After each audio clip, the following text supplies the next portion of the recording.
Dito nyo makikita mga doy, pag yung roamer nyo, malupit talaga mag-isip. Kita nyo yan siya, di ba? Hindi nyo alam kung saan yun siya nagpunta. Ituro ko na lang sa inyo kung saan talaga siya nagpunta.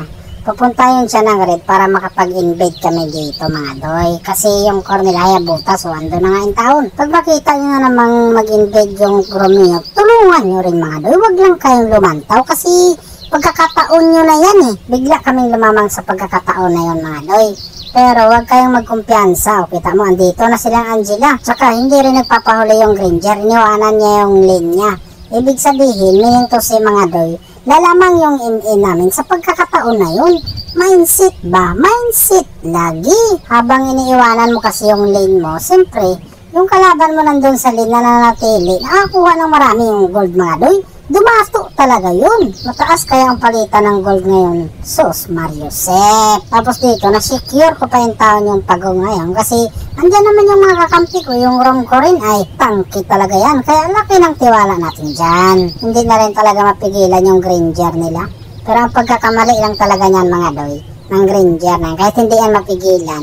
Napapabayaan din kasi yung MM namin in tawon. Kasi sumasama talaga yung Granger sa class. Pero yung MM namin, nagpapalakas din talaga yan. Kumukuha din ng item yan. Good item ba? Sus, Mariusep. Maramdaman ko yung presensya ng ROM namin dito. Sabi ko sa kanya, sulodin mo, pakitaan mo kami ng malupitan dyan. Sus, Mariusep, kaya nahuli man mga doy. Sure ball na yan sa tubig. Ilista na yan pagka ganyan. Uy, hala. Ang dami maninuan din nila. It's a very big room pala yun. Sinabihan ko yung sisi dito na sudli natin yan. Walang magagawa sa atin yan. Kaya butas na yan.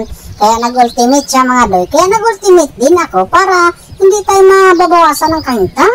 Mindset ba? Mindset lagi. Tapos dito, nagtatlong isip pa yung taon ako kung sudlin ko ba yan o sudlin ko. Pero mas nanatili talaga yung prinsipyo ko na yung Tori na lang yung gubain namin doon. May tamang pagkakataon pa para dyan. Sos, kaya ang dito na ni taon yung pagkakataon mga doy. Nasulod ko talaga yung taon. Hinaykan lagi. Sabay alis na parang nating nahitabo. Tapos nag-warning na maninuan dito ng Granger. Nabigla siguro yun. Nag-warning man siya. Kakaiba pala yung taon pag nagulat yung Granger. Nag-warning pa yung taon. Sus, Mariusep. Naribat pa in taon siya ng kakampi ko na si Sisi. Pakiramdam ko, Battle King to si Sisi. Ganyan na ganyan yung mga tropa ko. Ito yung pagkakataon ko mga doy na nakapag-ipon in taong daghang gold yung MM namin. Kaya akusga na talaga in taon siya. Tumamang lang kasi in taon yung Granger kanina kasi ang aga-aga pa. Sumasama na talaga siya sa class. Kaya naging kusgan siya ng maaga.